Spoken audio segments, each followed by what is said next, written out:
or time or okay. All right. And we have a few people with us online today. Welcome all our online people. It's good to see you. And we'll be having periods for small group discussion here. And I don't know if at how the online people will be able to do that, except to just sort of listen generally to what the discussion is.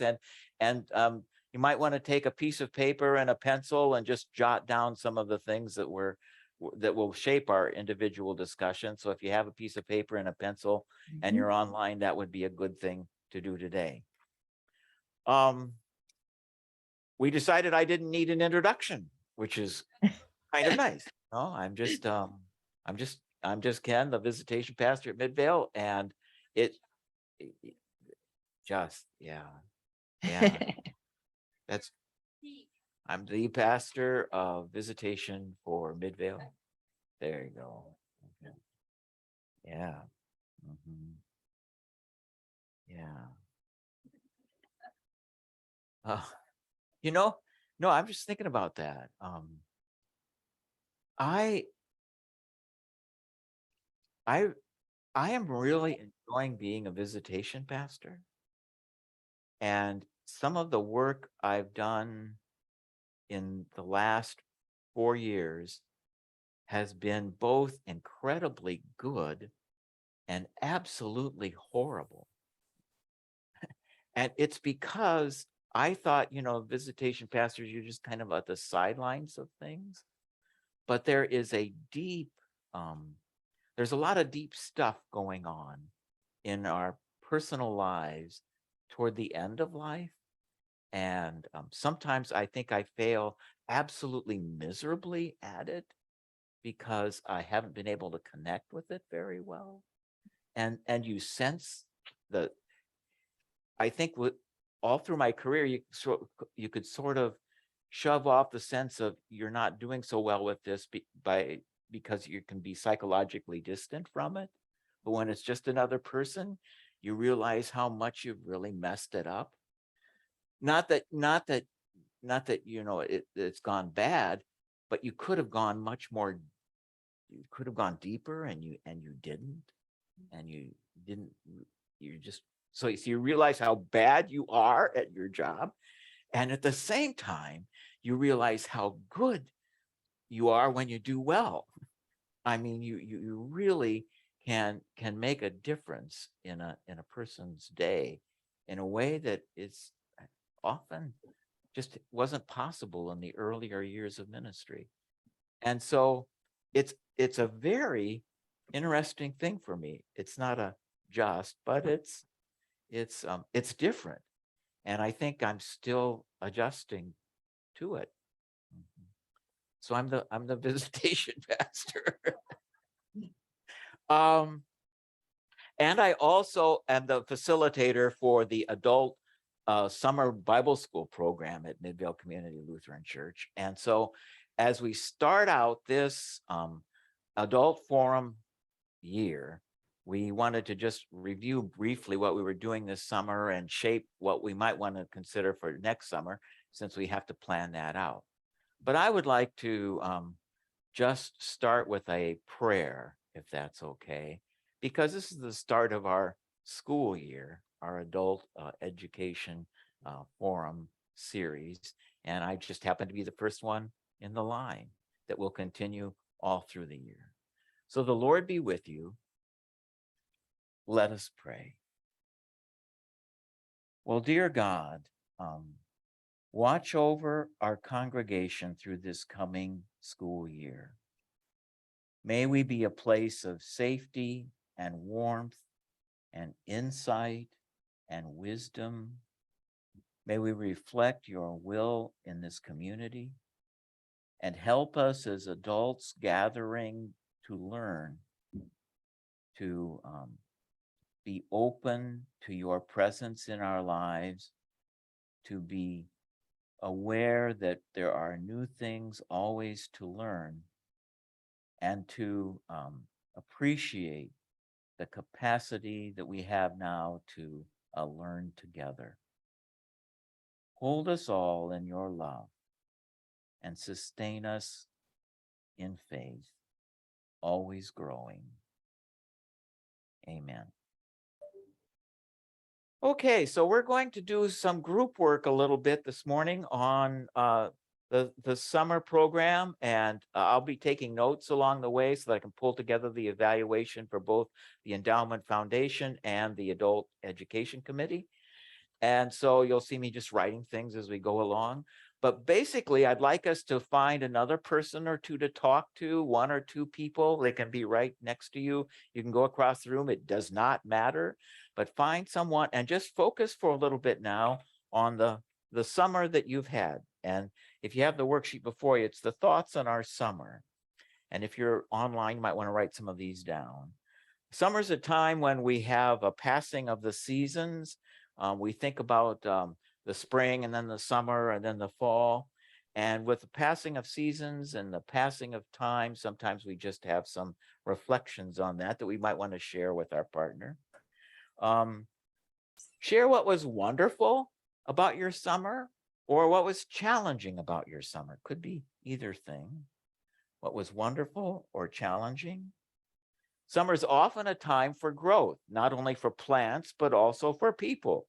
And so what was the growth that you experienced this summer? And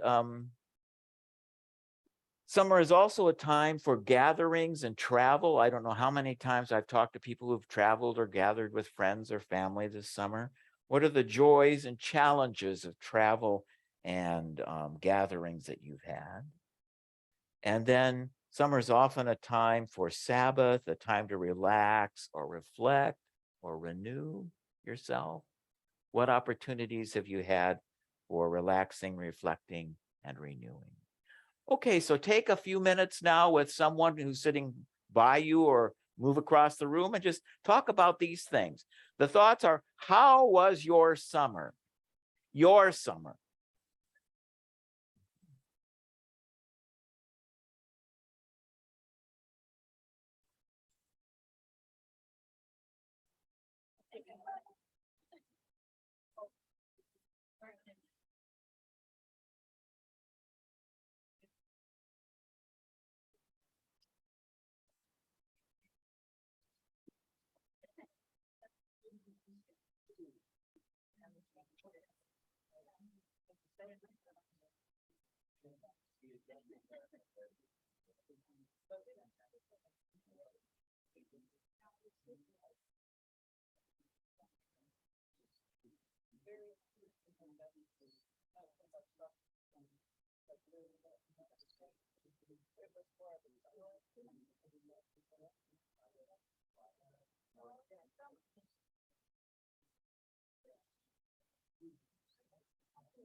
Another couple of minutes.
Okay, if you'll just start to wind up your, don't move from where you are, just stay right where you are, but kind of wind up your conversation or your meditation or writing at home if you're online.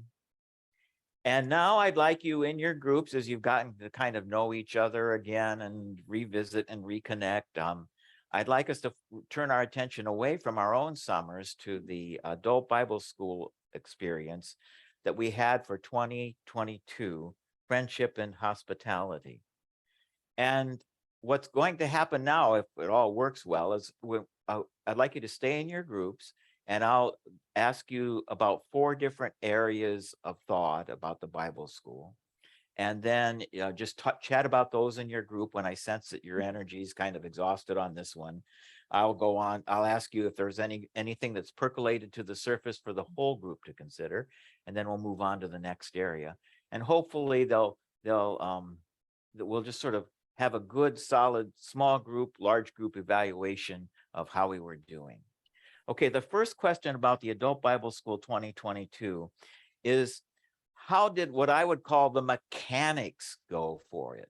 Now, there's a lot of stuff that happens when we do a Bible school, like publicity and registration and refreshments and our Zoom experience, because we're by, what do you call that? We're just sort of by hybrid. Thank you. Okay. And then there's all the setup that needs to happen with that. There's the scheduling, the time of day, the time of the week, and there's location. We had 2 locations, this room and Holy Wisdom this year.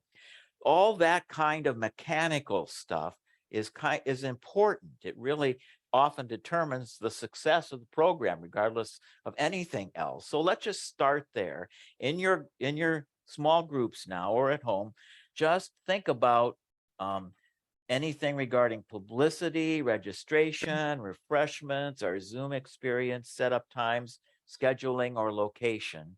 And just go ahead and start talking now. And if you're online, I think you can use the comment or chat function there. If you've got an idea about any of these things or something that we should focus on, we can kind of pick that up and work that into the larger group conversation. Go ahead and start now.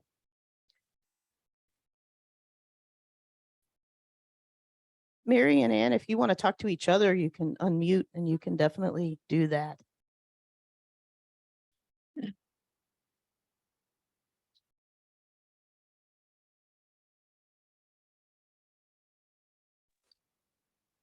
Hi, Ann.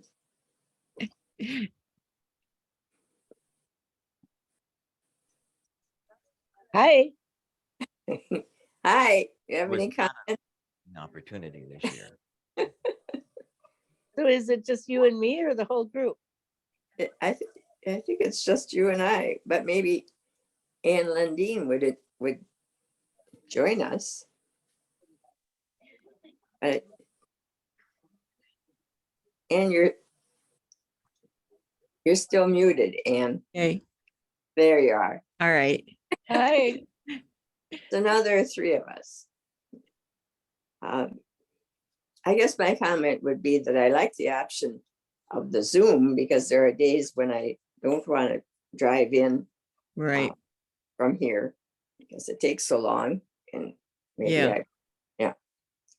But Yeah. as far as publicity and the mechanics go, I thought everything went really well. I really enjoyed the Holy Wisdom experience. Yeah. Mhm. Yeah, Me I did too. too. That was really wonderful. It really was.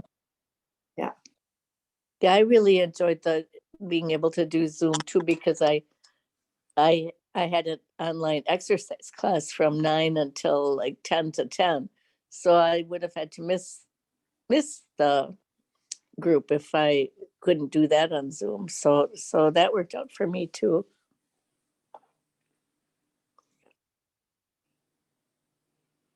And Well, any it's a great theme. I mean, hospitality and friendship. I think we all seek that, and especially during these COVID years. yes, that's for Yeah. sure. Yes, it was. And our leaders were Couple so minutes on the Good. mechanics. and so just- familiar with us and kind of knew what we needed to hear. Right. Yes, Yeah. it was a good experience. Yeah.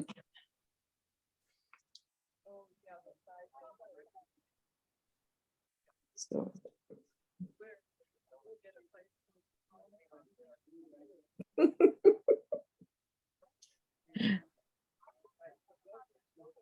I think the theme for next year sounds great too. oh, it does. Creativity. Yeah. Creativity, yes. Yeah. But I think he's gonna go back to asking the next question soon, but I don't know how we hear it. Do we Yeah. just have to mute ourselves again? I guess so. 30 seconds on the or maybe we could hear them. Okay.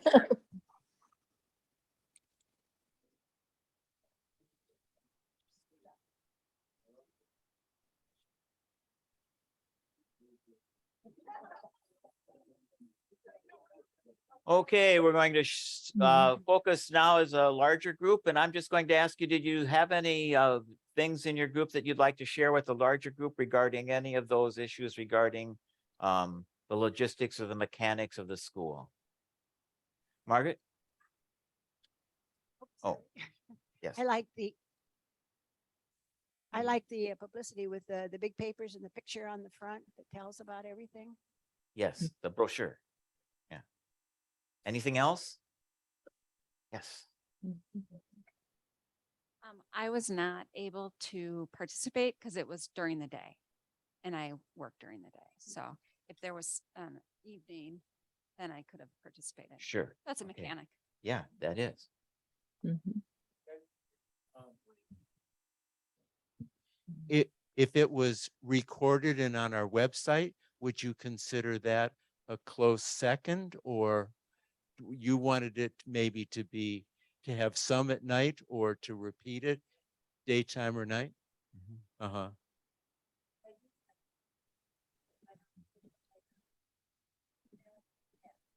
We talked a little bit about being down here in the dark on a day when the sun is shining. Is there an alternative location where we could enjoy in the summertime the daylight, which is such an important part of helping us grow and helping us Yeah. celebrate? Thank you. Yes. Other thoughts? Nancy?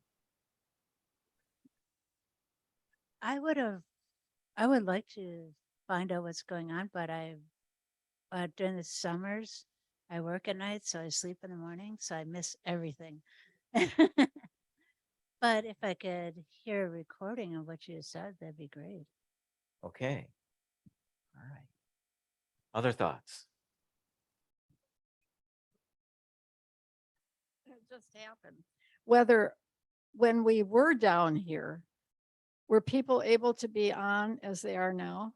Yes, except Yeah, for one session where we kind of, it fell apart on us. Was that the panel? Yes. Yeah, okay, okay. So then does that go out on Facebook? Where No. people can? It can, right? So that was a question of mine that, I mean, people who don't come to church now, they're doing whatever, not just at 8 o'clock in the morning, but so that could be highlighted in publicity, if that would be of value. It would be. And that's Let me kind of getting just back say to one what- thing about that entire thing, though, just from the Adult Education Committee point of view. When you move from worship into education, you need to make sure that everybody who is presenting is comfortable with their material and the copyrights are all okay for being broadcast more broadly. And you have to pay attention to all of those little details.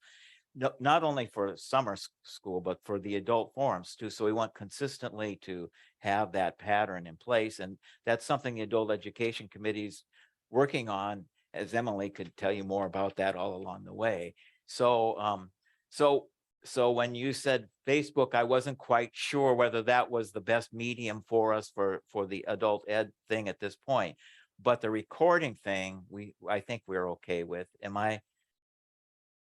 Yeah, The recording is being done right now. yeah. And somebody, we don't know, I don't know who does it, but somebody can put it online for us. Okay. And that's been happening all along. Yep. Not for all speakers, but for some of the speakers. Some of the speakers. There you go. See, so we kind of pay attention to that, and that makes, yeah, that's one of the issues with access. Okay, I'm going to any other things besides recording. I wanted to get us to the next question, which is we had a short school this year. It was 6 sessions really. The previous 2 schools had 12 and 13 sessions.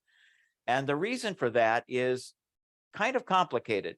When we started it out, we said, well, we'll do a school every other summer because, you know, we have only a limited number of resources and people and all of that sort of thing. So we said, fine, we'll do one every other summer. And we outlined kind of a 12-session thing. And then we would take the summer off and then we would go on. And I thought that was pretty cool since I have to administer everything.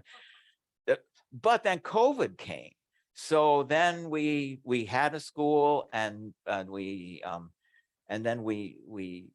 couldn't have a school at all. And then we really were happy when we were able to have a school again. And we were so happy that we decided to have a shorter school this year. So that's kind of how we ended up with the 6 sessions this year and the 12 sessions in the other thing. But the question is, what do you think about that? I didn't think that the 6-session thing was bad at all. It was kind of a good thing. And maybe 12 sessions is too much. But that's what I would like some feedback on. This year we did a shorter school with 6 events rather than 12. So if you think about schools in the future, how many sessions do you think would work best for us? You see what I mean? Okay, so go ahead and talk with each other about this for a few minutes, and then we'll have a larger group discussion.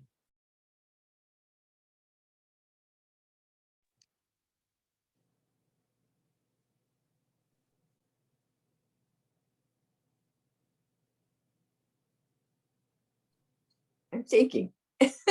Oh. Yeah, I don't know. I guess I liked both, but maybe, you know, people are so busy in the summers, maybe it is better to have a little shorter one, you know, because people are traveling and doing other things. I liked the long one too, but but I think maybe that was, I guess, I can't remember that much about the longer one, but I know there were quite a few sessions that I couldn't attend that time. So and this time I attended all, but most of them were by Zoom. So, I don't know. What do the rest of you think? I think 6 sounds good to me. I think Mhm. planning 12 of them. I didn't even realize there were so many, but wow. That's a lot. Yeah. Mhm. 6 to 8 is a good number. Yeah. Mhm, mhm. Yeah, I think so too. And just thinking Another about minute on this planning. question. What do you say?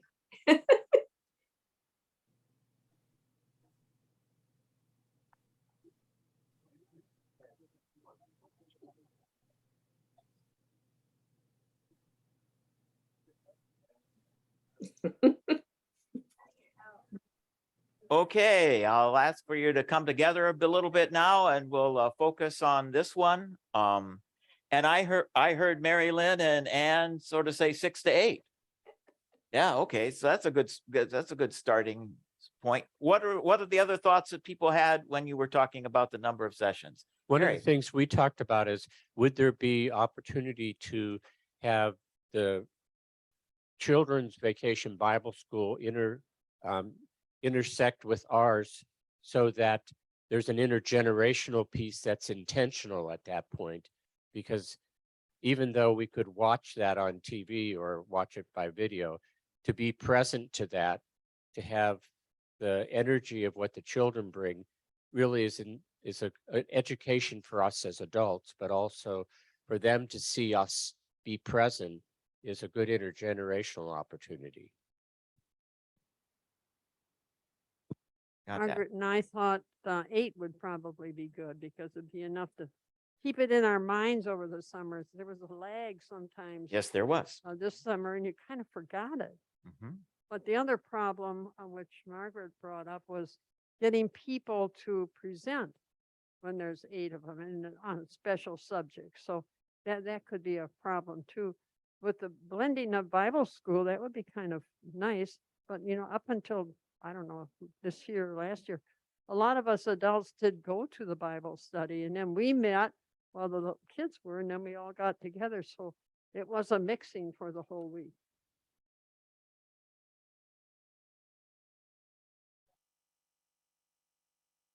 Ginny thought that 6 was good. And I was like a teacher in school. I said, you have to explain your answer. Why 6? But Ginny, and I agreed with her, but we were just saying, 12 can be intimidating to some people. Mhm. So if it's a 12 class commitment, some people will be like, oh, that's too scary. Right. I'm not one of those people, but we're learning. So yeah, so 6 or 8 might be a little bit more easy for some people to say, yeah, I can do that.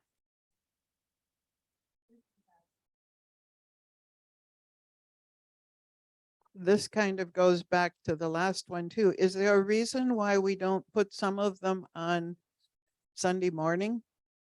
So that people like Jen could come?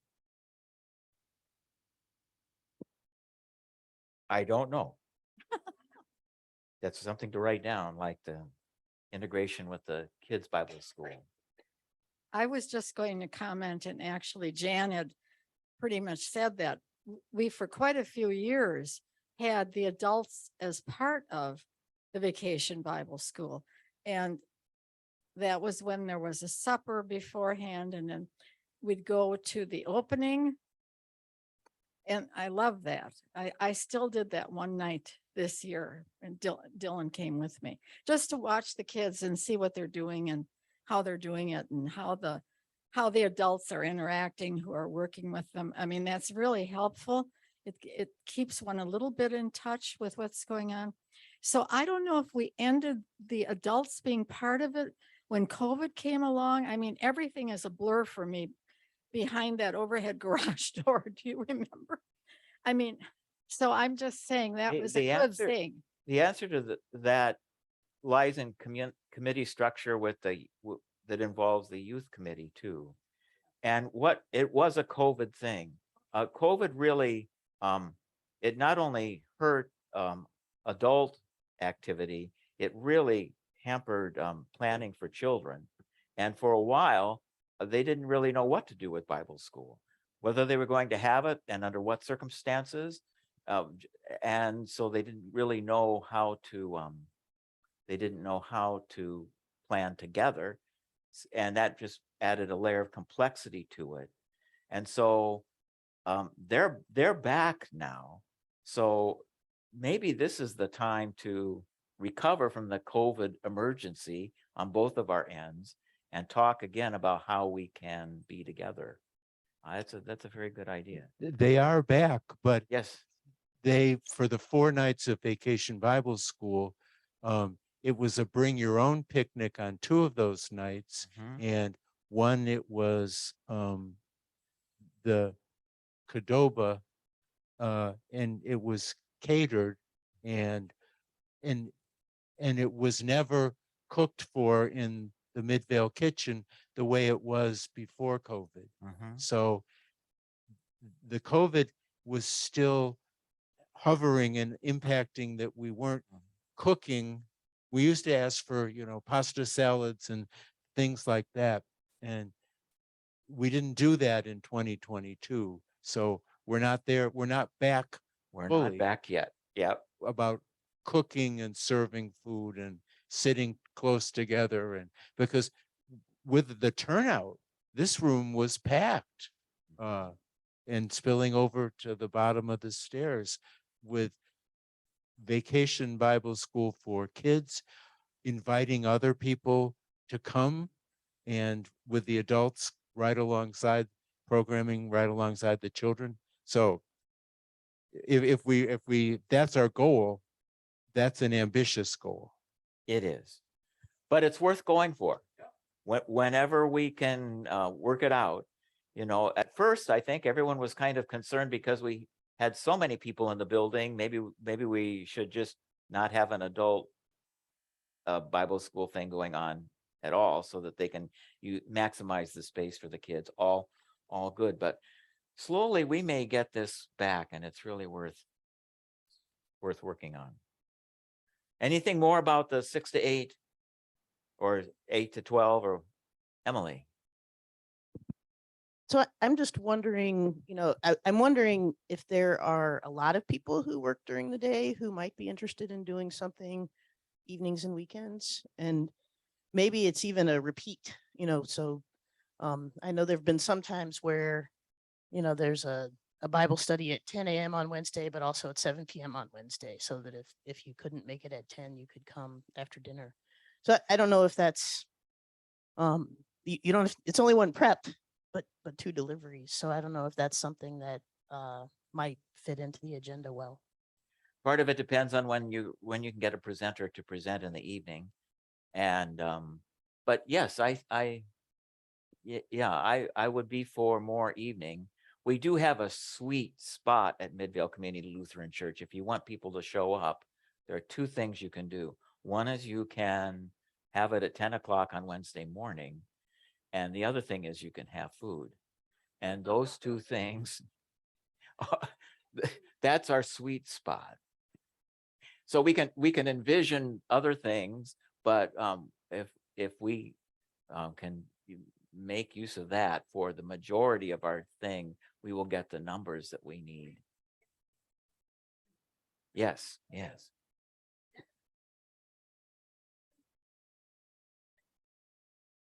Okay. That's going to take me a minute to write down. Okay, I'll finish writing that one later. Now, the next thing is Bible school really focuses on a theme. And in 2019, it was community. It was a really good theme for us. 2021 was God's garden. We had a great time with that. Hospitality and friendship worked very well for us this year. And we do need a theme if we're going to continue this. One theme that has been sort of kicked around in several conversations is the idea of creativity. Creativity in our lives, in art, in theology, in our spirituality. I'd like us to just spend time in our little groups now focusing on what might be a good theme for any upcoming Bible schools, and would creativity work as that kind of theme? We need a theme that's broad enough so that presenters from the congregation can plug into it somehow. And we need a theme that is interesting to people. And we need a theme that really focuses us a little bit. And themes can be a little difficult to come up with, but give creativity some thought. Or are there other themes that might work well as we work on this project in the future? Okay, just a little bit of time on that.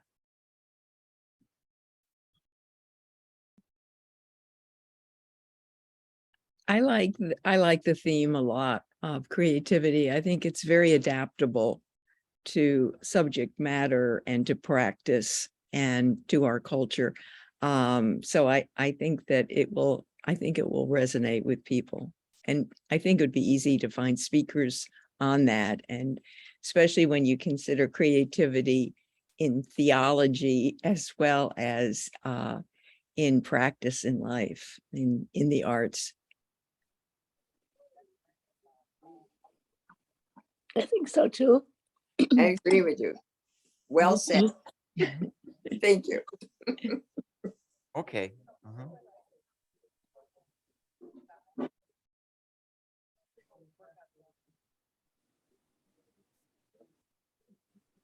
I remember I've seen a maturation in myself in terms of the concept of creativity.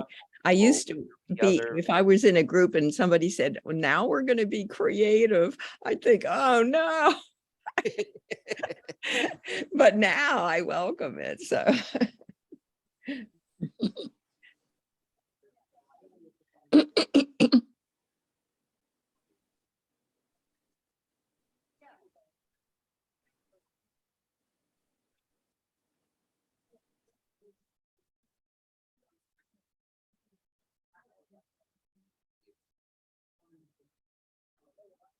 Okay, another minute, we'll go to large group discussion on theme concepts. Mhm.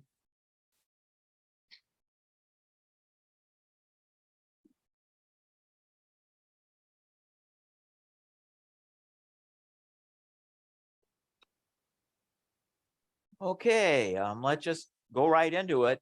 Thoughts on creativity as a theme or other theme ideas?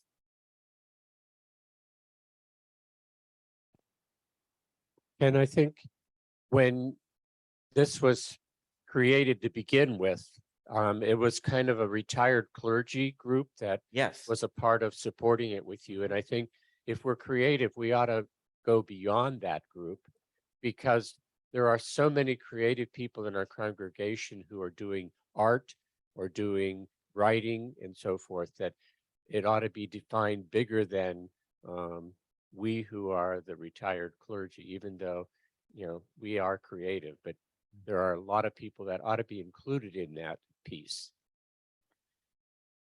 Thank you for that. To be honest, that's one of the reasons why I thought creativity was such a good theme for us, because it moves us, it allows that retired clergy group to really focus in, but at the same time, it moves us beyond that group. And it does so in just a nice content kind of way.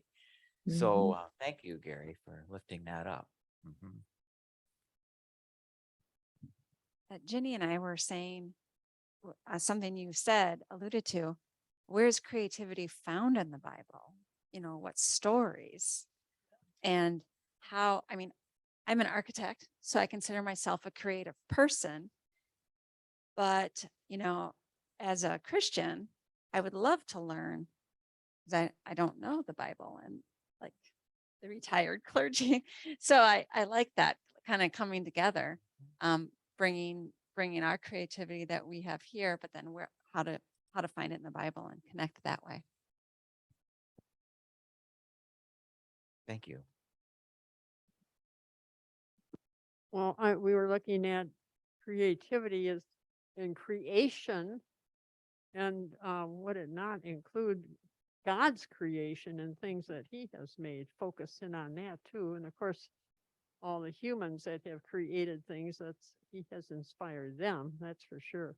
But you know, could stretch it, start in Genesis and keep going. Yeah, we have a couple people who can do that.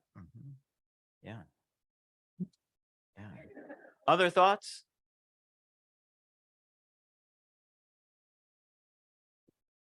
Well, there are a lot of areas in which people need to be creative. And certainly among older populations, but not solely that. If people are dealing with an individual has very poor health, has various kinds of disabilities, the individual family members or the family as a whole is expending incredible amounts of creative thought and action to deal with that kind of thing. And I've almost never really heard that part discussed or considered or acknowledged. I'm not saying it hasn't been. I'm saying I've not really heard it. And I'm not arguing for that now, but I am inserting that as another area where individuals are expending a lot of creative energy to keep things going, whatever the things are. Okay, I get to introduce a visitation pastor comment. Whoops, I don't need that. Okay. One more thought. Go I ahead. thought about, like, if you're gonna have church, a Bible, you could have like, make it like a puzzle, because a lot of people need puzzles to help them understand, create. And so every session you could have like a different piece of the puzzle. And at the end, it might kids will love it too. I will share one example of creativity from a visitation pastor's point of view in the area Nancy's talking about. And probably I'm the only one who gets to see the amount of creativity there is. But when you're old and you're not able to get around so well, keeping clean and going to the bathroom are really challenging things. And over the years here at Midvale, I am in homes all the time. I am amazed at the amount of creativity that people exhibit when they put together shower stuff and bathroom stuff. And it's not all the same. It's everybody's adapting. As an architect, it's absolutely amazing the creativity that goes on in the bathrooms of all of our members as they face these challenges that Nancy is talking about. It's incredible how much creativity is engaged in this. Yeah. I would concur, and I totally agree with Nancy. Creativity happens all through life in ways that we don't necessarily notice. That's right. And to acknowledge that is, I think, a good thing. Yeah. Yeah. Okay. Couple more comments and then we'll. I really like there being an umbrella goal, but I also think that one of the things we could do is invite groups like, say, the racial justice group at Midvale to say, you guys have been reading some interesting things, having some interesting discussions. Why don't you come up with a one-time presentation that Midvale people who don't go to the regular meetings of the racial justice group could do? Or Nancy, you could do things about the archives, because, you know, there are some really fascinating things that are in the archives that you're aware of, but you do that sort of, you and Irma, is that right?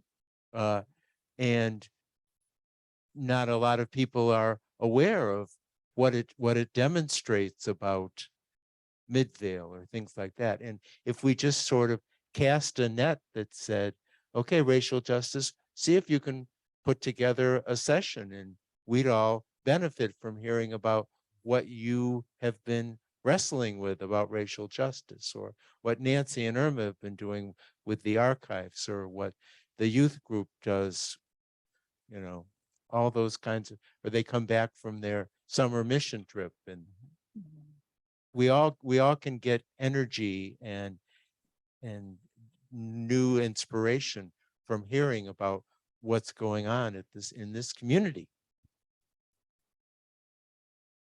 The one topic I think we could add, if we do that, is how the church makes decisions.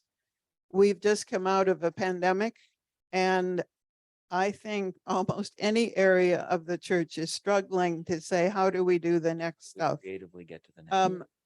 Theology, you know, how do we what words do we use? How do we say things that are inclusive? Because most of us don't come out of an inclusive sounding church vocabulary. Okay, I want one more small group discussion, large group discussion on a different area. And that is, we may want to blend sessions, whether they're morning sessions or evening sessions, with congregational leadership like we've been doing in the past, lay as well as retired clergy. But that kind of thing, in the past, a few other ideas for what we could do included a large outside speaker, a volunteer work session with an area nonprofit, another morning retreat. That seems to have gone pretty well, or a continuation of the rural urban dialogue, which is part of the earlier schools. We might want to consider that. So talk about those things for a little bit and see what of those things generate energy in your discussion together. The four things are an outside speaker, a volunteer work session, another morning retreat, a continuation of the rural urban dialogue. These aren't mutually exclusive. You know, several things could come together in one summer session, but give that some thought. Okay.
Okay, because of time, we'll just be another minute on this.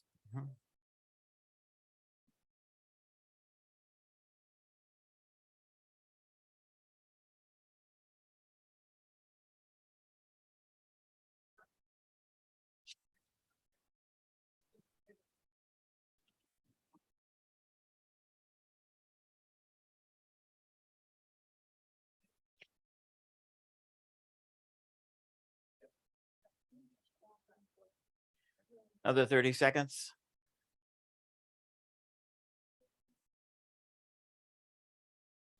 Okay, thoughts on outside speakers, volunteer work sessions, morning retreats, or the rural urban dialogue? I have a couple of suggestions.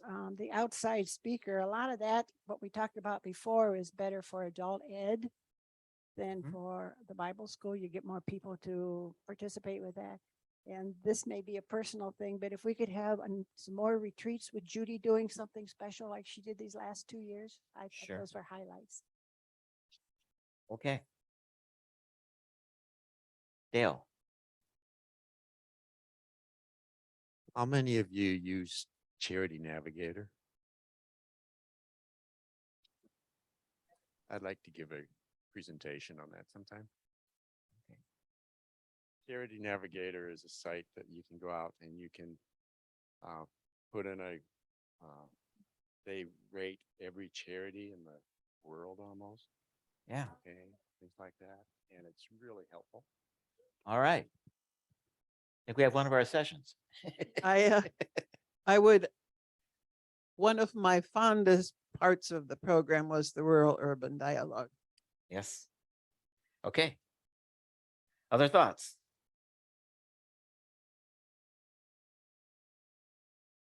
Yeah, I would agree with you on that, and I'm sure others would too. And looking at that here on the list, I don't know if any of you read the article about Mr. Ditzenberger. I think I'm saying the name right. He's a farmer, and he started a group that involves particularly farmers who are veterans, military veterans. And this whole issue of mental health in general, but specifically depression and suicide. And it was in, it might have been in the Capital Times, but that was very interesting. And I don't know if anyone has contact with him, but he's an individual that I thought about when I looked at this urban rural also. Okay. Other thoughts? All right. Well, I think we're about ready to wrap up. What I would like to do is just thank all of the people who are here online and in the room. Thank you all very much. I'll be putting together the evaluation of the school for the committee and for the foundation board. And then we'll begin to figure out planning for next year. We've had a lot of good conversation this morning that will help shape and generate that. And I'd like to leave you then with this thought that's in bold at the bottom of the page. And you don't need to talk about this in your group, but what I'd like you to do is just think about this. And if you do have ideas about this, please see Emily or any member of the Adult Education Committee, because this is really an important question that we sometimes just forget about. And this is, what is the most important contribution adult education at Midvale can make to your spiritual growth at this point in your life? What's the most important thing that adult education can do for your spiritual growth at this point in your life? Just think about this as a personal question. And if you have an answer to that, share it with a member of the committee or myself. This is the kind of thing that long-term shapes how this particular committee and the subgroups in the committee all work together. And if you don't know how to reach someone on the Adult Education Committee, I would just suggest sending it to that info@Midvale Lutheran email address, or or however you usually get in touch with Ken or Pam or others, and they'll get it to us. And yeah, we would appreciate that feedback when we meet and discuss. So thanks. Okay.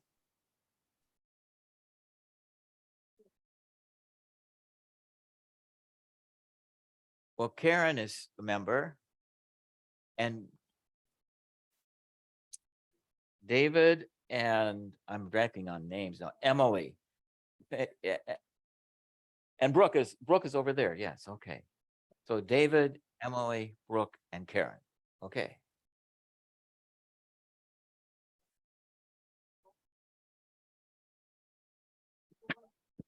Yes and no. We formed a small group to do the refreshments. Usually we just run things by the adult ed group, and then if we need help, they just assign someone to work on that, like David on the technical stuff and Brooke on technical stuff. So we have within that committee usually the resources we need. And I think that way we conduct our lives with one less committee, and there's some value to that. So, okay.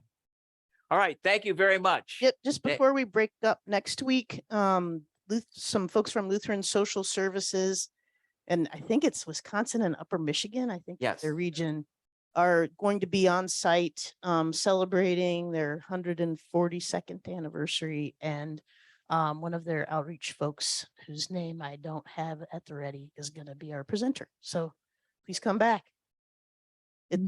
Thank you. Go in peace. Serve the Lord. Thanks Thank be to God. Okay.